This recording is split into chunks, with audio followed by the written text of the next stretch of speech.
Hello students, नमस्कार। कैसे हो?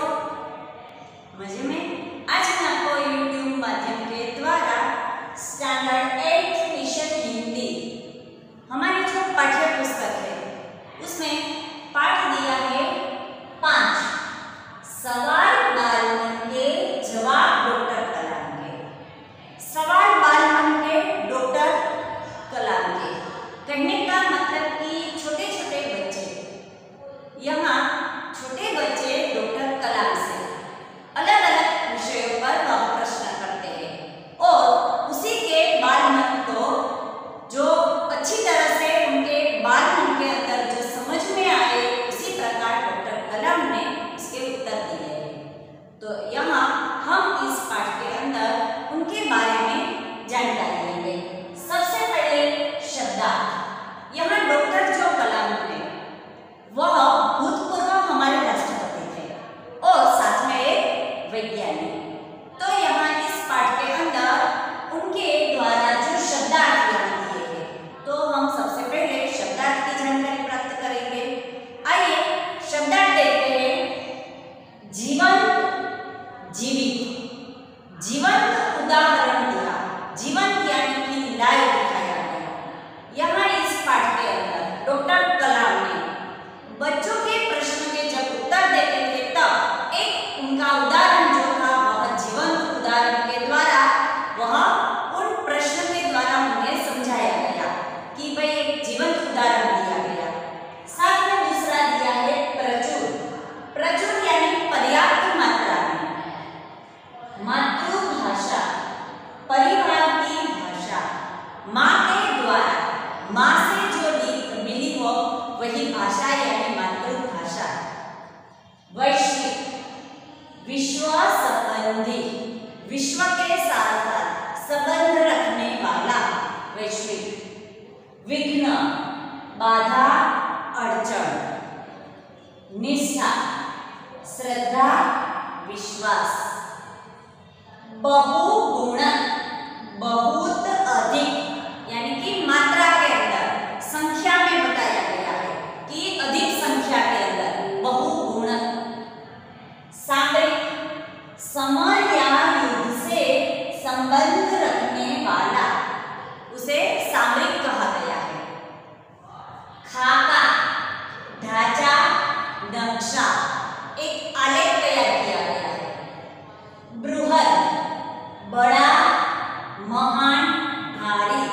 हमारा जो परिवार है, भारत देश है, वह एक परिवार है और वो भी एक बृहद परिवार है। विरासत, धरोहर। दस्तकार, शिल्पकार। दरकार, जरूरत। उत्कृष्ट, उत्तम, श्रेष्ठ। अनुत्पादक, जो उत्पन्न न करे उसे अनुत्पादक कहा गया है। अति विशिष्ट यानी बहुत महत्वपूर्ण। पारदर्शी, जिसके आर पार देखा जा सके उसे पारदर्शी कहा गया है। तो पाठ 5 के अंदर हमने ये सारे शब्दार्थ की जानकारी प्राप्त कर ली। अब हम आगे, जब छोटे बच्चे डॉक्टर कलाम से प्रश्न करते हैं तो कक्षा 3 से लेकर कॉलेज तक के यहाँ अलग अलग विद्यार्थियों ने डॉक्टर कलाम से अपने मन के अंदर जो भी बात उनसे मन में आई वह डॉक्टर कलाम को उसने प्रश्न के द्वारा यहाँ प्रस्तुत की है और उसी के जवाब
बचपन में हमें किस भाषा को महत्व देना चाहिए?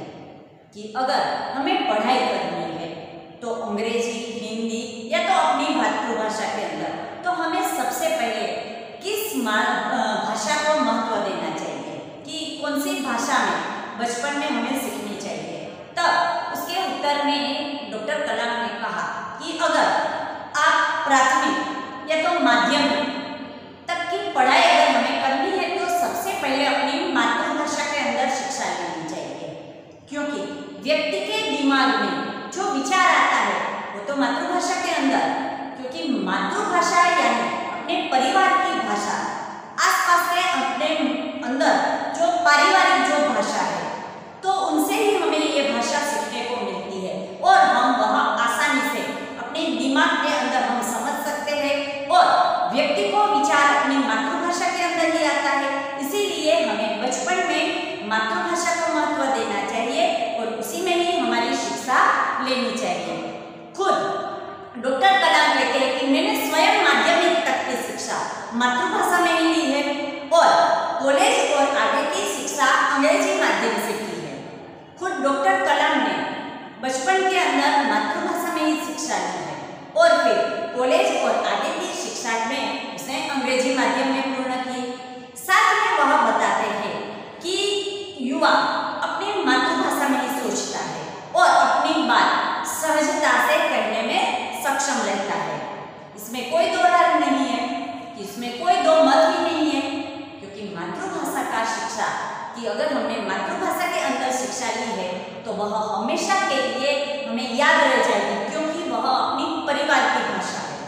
साथ में अगर आप वैश्विक स्तर पर अगर आप विश्व के साथ संबंध रखने के लिए हमें अगर चुनाव करना है तो वह हमारे लिए अंग्रेजी जैसी एक नितांत भाषा आवश्यक है और वो हमारे लिए जरूरी बन जाती है, क्योंकि हमें विश्व के साथ संबंध रखना है तो उसमें हमें अंग्रेजी भी सीखना उतना ही जरूरी है।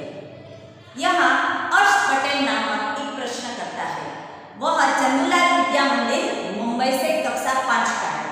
उसने प्रश्न किया डॉक्टर कलाम से कि यदि हम आपकी तरह बनना चाहे तो हमें क्या करना चाहिए? कि हमें भी आपकी तरह एक महान व्यक्ति बनना है तो हमें क्या करना चाहिए?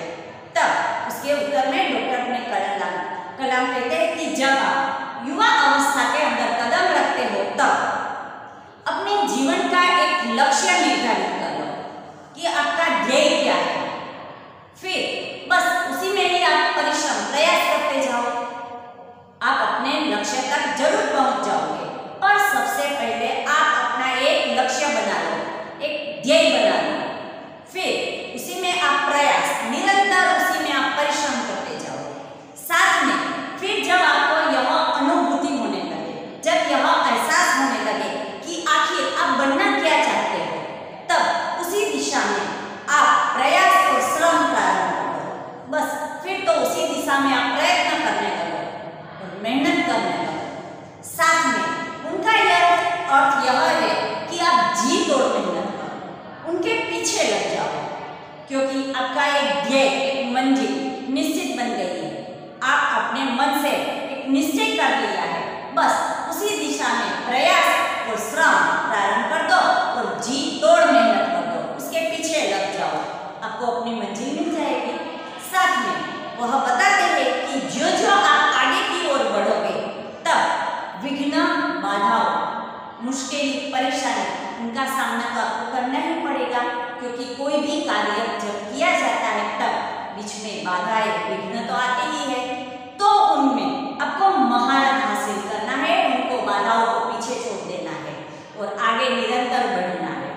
हमें खुद नहीं हारना है, हमें खुद नहीं पराजित होना है, बल्कि हमें जो हमारे बीच में जो विघ्न, बाधाएं आती है उसे पराजित कर दो और आगे श्रम करो, आपको अपनी मंजिल मिल जाएगी।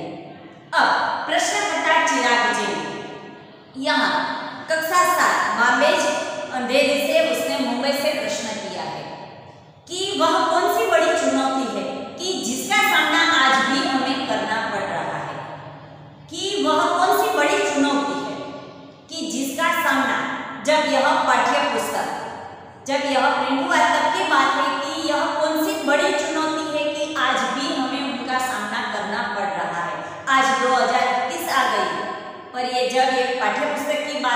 जब यह पाठ लिखा गया तब की बात है कि वह कौन सी बड़ी चुनौती थी कि जिसका सामना तब भी हमें करना पड़ रहा था।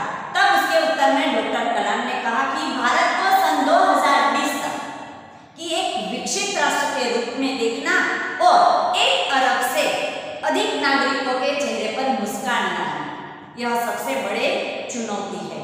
हमारे राष्ट्र के सामने ये सबसे बड़े चुनौती है कि जब हमारा देश 2020 तक एक विकसित राष्ट्र के रूप में नहीं आ जाएगा और 1 अरब से अधिक नागरिकों के चेहरे पर मुस्कान देखना है, यानी कि हमारे देश में से बेकारी, जो अनपढ़ निरक्षर जो व्यक्ति है कि बिल्कुल उसे जानकारी नहीं है ज्ञान के बारे में, तो उसी को हमें साक्षर बनाना है। तो तब जब हमारे यहाँ जो अनपढ़ है वह सब साक्षर बन जाएंगे, पूरी तरह से अपना देश विकसित, अपना राष्ट्र कैसे विकसित बनेगा जब हमारे देश में से पूरी तरह से गरीबी, बेकारी, भ्रष्टाचार सब कुछ खत्म हो जाएगा, तब हमारा देश एक विकसित राष्ट्र के रूप में आएगा और 1 अरब से अधिक नागरिकों के चेहरे पर मुस्कान आएगी।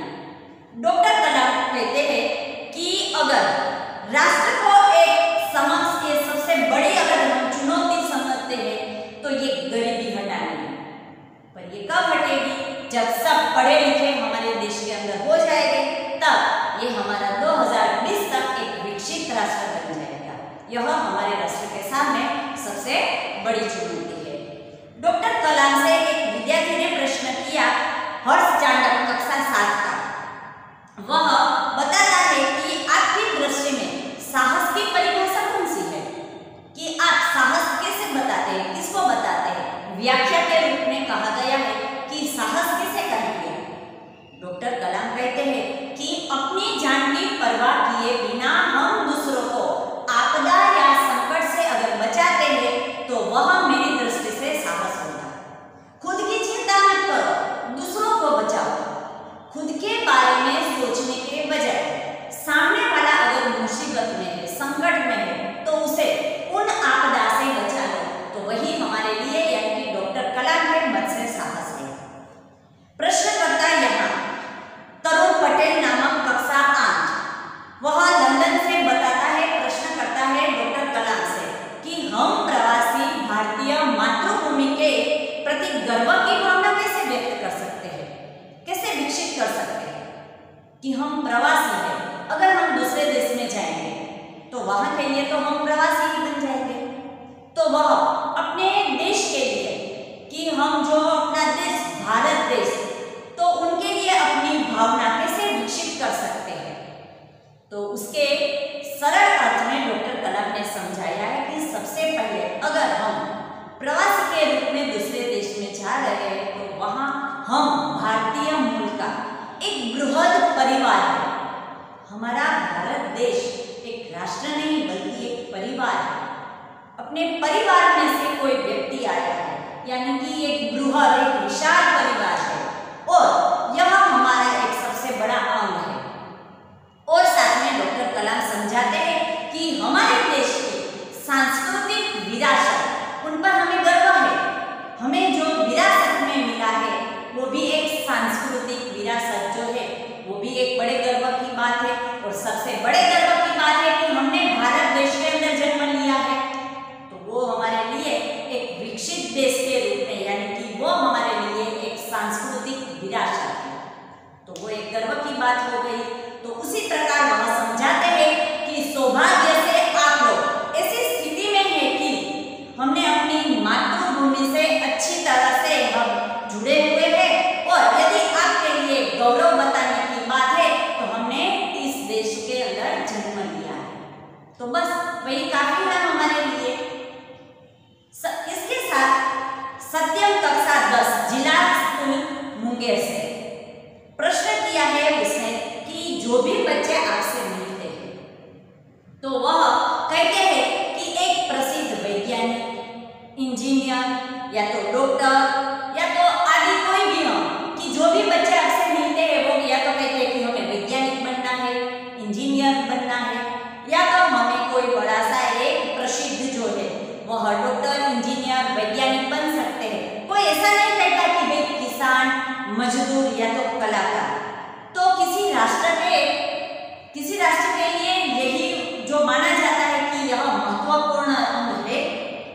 तो आपकी तरफ से भी क्या मत है कि आप क्या कहना चाहते हो कि उतनी ही जरूरत है जैसा कि एक इंजीनियर, डॉक्टर या तो जैसे आपने बताया वैज्ञानिक, तो क्या एक कलाकार, मजदूर या तो कोई किसान कि उनकी कितनी जरूरत है हमारे देश को?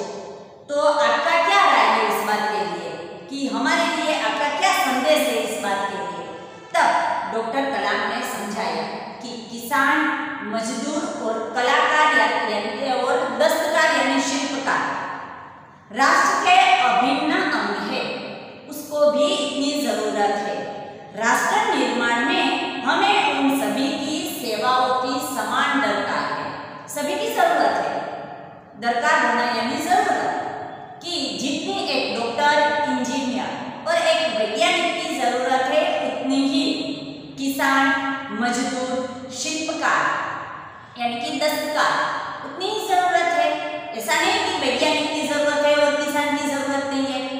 जो वैज्ञानिक कर सकता है उसको देश की जितनी जरूरत है उतनी ही एक किसान की जरूरत है, क्योंकि अगर किसान नहीं होगा तो अनाज कहां से आएगा? तो सबको अभिन्न अंग कि सब एक जैसे समान रूप से देखा गया है। हमारे देश के अंदर कोई ऐसा कि जैसे कहा जाता है कोई छोटा व्यक्ति है ही नहीं, सबकी समान दरकार है, सबको समान दर्जा मिला है, सबकी जरूरत है। और यह सब सेवा अगर आवश्यक है कि सबकी जरूरत है, उसी प्रकार कि हम सभी के चाहिए कि अपने अपने क्षेत्र में उन्नति करें।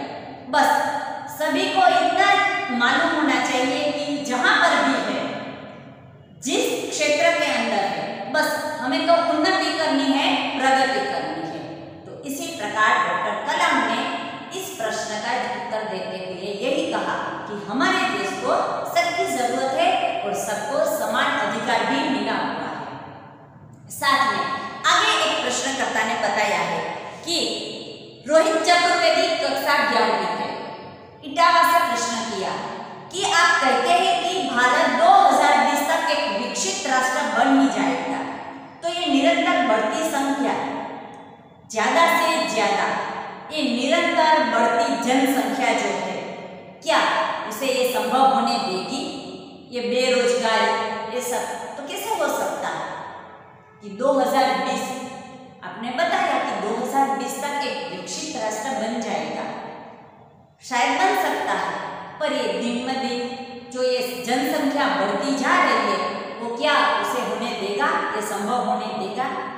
तब उसके उत्तर में डॉक्टर कलाम समझाते हैं कि जब विकास स्वयं जनसंख्या वृद्धि को रोकने की एक अचूक औषधि है, कि एक दवा के रूप में आप समझो कि अचूक औषधि बन गई है। इसमें जन शिक्षा, विशेषकर स्त्री शिक्षा और इसकी बात इसमें शामिल की गई है। साथ में स्त्रियों को समझाते हुए कहा गया है कि छोटा परिवार, सुखी परिवार, उसको मान्यता दी गई है कि उसमें भारत 2020 का जो मिशन है कि यहाँ युवाओं को रोजगार के पर्याप्त अवसर मिलेंगे, साथ में ग्रामीण क्षेत्रों में बड़ी संख्या में उद्योग धंधे स्थापित किए जाएंगे और इसमें क्षेत्रों में रोजगार के प्रचुर अवसर पैदा होंगे। तो ये जो बेरोजगारी की बात है वो कम हो जाएगी, सबके पास रोजगार होगा, काम धंधा होगा और स्त्री शिक्षा को जागरूक यानी कि उनको बल मिलेगा, छोटा परिवार, सुखी परिवार। तो ये जनसंख्या की जो बात है निरंतर ये बढ़ती जा रही है, वो भी एक तरह से कम हो जाएगी और दोनों को समान रूप से अगर हो जाएगा तो सबके पास पूरी तरह से काम धंधा होने से सब हो सकता है। साथ में बताया गया है अर्श मेहता कक्षा 12वीं बड़ौदा से प्रश्न किया है उसने कि भारत की जनसंख्या के साथ में कि आपको ऐसा क्यों लगता है कि 2020 जब यह आएगा? अर्श मेहता कक्षा 12वीं से उसने प्रश्न किया बड़ौदा से, आपको ऐसा क्यों लगता है कि 2020 तक भारत विकसित राष्ट्र बन ही जाएगा? आप कैसे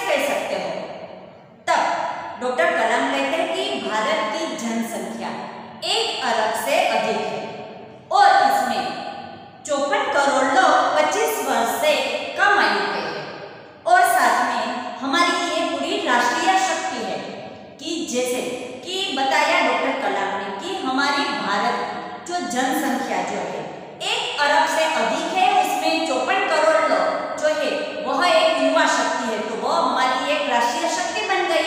साथ में उसने बताया कि भारत को 2020 तक एक विकसित राष्ट्र रूप में परिवर्तित करना है। तो हमारे पास एक पूरा ढांचा यानी एक खाका तैयार किया, एक नक्शा तैयार किया गया है और साथ में अनेक प्राकृतिक संसाधन भी है। बस यही हमारे पास ये सब उपलब्ध है। 54 करोड़ युवाओं के विचार एकता निश्चित करने में, साथ में एक विकसित राष्ट्र में परिवर्तित करने में ये सब सफल होगा। तो हमारा देश जो है वह 2020 तक एक विकसित राष्ट्र बन जाएगा। तो यह अब्दुल कलाम जो है वह कह सकते हैं कि जब 2020 आएगी तब हो ही जाएगा, ये सब विकसित हो जाएगा। और अगर आज देखा जाए तो 2021 आ गई, पर ये सब जो महामारी के समय ये जो विकसित था वो नहीं हो सका और 2021 आ गई तो होते होते रह गया। साथ में प्रश्नकर्ता कार्तिक कक्षा 12वीं से बेंगलुरु से उसने प्रश्न किया कि कई छात्र बड़े बड़े लक्ष्य होते हैं कि आपके पास कई छात्र आते हैं, उनके बड़े बड़े लक्ष्य होते हैं और तथा अन्य समस्याओं के कारण इन्हें प्राप्त नहीं कर पाते हैं, तो वे अपना लक्ष्य आखिर कैसे प्राप्त करें? कि आपने बताया ना कि बड़ा सोचो, तो कई छात्र आपके पास आते होंगे और उसे कि उनके कई बड़े बड़े लक्ष्य होते हैं, पर कई बार ऐसा होता है कि वह उन्हें प्राप्त नहीं कर सकते। क्यों? क्योंकि आर्थिक, जब उनके पास पैसे नहीं होते तो कभी ऐसा हो सकता है कि वह अपने लक्ष्य मंजिल तक नहीं पहुंच सकते। तो उनके लिए आप क्या कहना चाहते हो? डॉक्टर कलाम कहते हैं कि स्कूल में पढ़ाई में अच्छा प्रदर्शन करने पर छात्रवृत्ति मिलती है, साथ में बैंकों से ऋण भी लिया जाता है, वो भी हमें मिलता है। साथ में जीवन में ऊंचा लक्ष्य निर्धारित करने पर बाधाएं तो आती है, वो हमें पराजित करना है। तो उसी बात के लिए कोई आर्थिक समस्या है ही नहीं, बैंकों के द्वारा ऋण मिलता है। पढ़ाई में पाठशाला के अंदर छात्रवृत्ति, अगर आपका अच्छा प्रदर्शन रहा तो आपको छात्रवृत्ति भी मिलती है, स्कॉलरशिप भी मिलती है। तो बस अब आपको परिश्रम और उत्कृष्ट कार्यों से यानी श्रेष्ठ और उत्तम कार्यों से उसे पराजित करना है। बीच में जो बाधाएं आती है उसे पराजित करते जाओ और विघ्न और बाधाओं से व्यक्ति को पराजित नहीं होना है, उसे पराजित करना है। खुद को पराजित नहीं होना है, खुद नहीं हारना है, पर विघ्न और बाधाओं को हरा देना है। तो ऐसा करने से जो भी छात्र का लक्ष्य है वह अपना लक्ष्य पूरा कर सकता है। प्रश्नकर्ता यहाँ मिथुन द्वितीय वर्ष, अब एक कॉलेज का जो स्टूडेंट है वह बता रहा है अमृतापुरी से कि भारत को विकसित राष्ट्र बनाने में राजनीतिज्ञ की क्या क्या भूमिका होनी चाहिए। ये बड़े बड़े जो राजनीतिज्ञ है तो उनकी क्या भूमिका होनी चाहिए?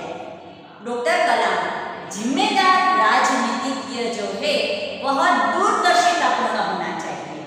महात्मा गांधी जी जैसे निष्ठा और राजनीतिक सिद्धांत को सत्य, अहिंसा तथा निस्वार्थ भावना में डालते हुए ब्रिटिश शासकों के विरुद्ध अपनी लड़ाई छेड़ी। ऐसे नेता होने चाहिए महात्मा गांधी जी जैसे। साथ में वर्तमान राजनीतिज्ञ को देखकर भावनाओं में ढालते हुए उसने बताया कि कठिन परिश्रम और उत्कृष्टता और पारदर्शी जिसके आर पार देखा जा सके, ऐसे मार्गदर्शक देना होगा कि आज के जो ये राजनीतिज्ञ है ऐसे होने चाहिए। और साथ ही गरीबी रेखा के नीचे लगभग जी रहे 26 करोड़ लोग, उसके उत्थान में भी कार्य करना होगा, तब ये सब हो सकेगा। तो उन लोगों की यह भूमिका है। प्रश्नकर्ता नंदिता सुबी तृतीय वर्ष चेन्नई से प्रश्न किया है कि रक्षा की दृष्टि में विजन 2020 का लक्ष्य पाने में महिलाओं की क्या भूमिका होगी, कि हमारे देश की महिला क्या कर सकती है, उनका क्या योगदान है। विजन 2020 में रक्षा की दृष्टि से देखा जाए तो क्षेत्र में इसी में प्रौद्योगिकी के लिए और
अति विशिष्ट व्यक्ति के लिए जो ये बात की गई है कि जब ये मंच ही नहीं रहेगा, ये कुर्सी ही नहीं रहेगी, तो अनावश्यक व्यक्ति की जो ये अनावश्यक खर्च जो कोई कारण ही नहीं है, बिन जरूरी जो ये खर्चे हो रहे हैं वो कम हो जाएंगे, तो हमारा जो भारत देश है वह विकसित हो ही जाएगा। तो 2020 तक हमारा भारत देश विकसित हो ही जाएगा, ऐसा अब्दुल कलाम ने कहा था कि हमारा भारत देश एक विकसित राष्ट्र में दिखना है तो 2020 आएगी तब हो जाएगा, पर ये नहीं हो पाया क्योंकि ये जब ये महामारी के सामने ये 2020 चली गई, 2021 आ गई, पर अब हम विकसित होने में कुछ दूरी पर नहीं है, क्योंकि अब हमारे विकसित होने में हमें सबको, हमारे पूरे एक देश को एक परिवार की तरह अपने देश को विकसित करने में सबका साथ चाहिए और सबका विकास होना जरूरी है। तो यही बात अगर पूरे देशवासियों समझ ले तो हमारा देश विकसित हो ही जाएगा। भले ही 2021 आ गई, पर हमारा संपूर्ण तरह से पूरी तरह से अगर विकसित करना है तो पूरे भारत देश के अंदर जितने भी लोग हैं वह सब जागरूक होने पर हमारा देश विकसित हो ही सकता है। डॉक्टर कलाम की जो इच्छा थी वह संपूर्ण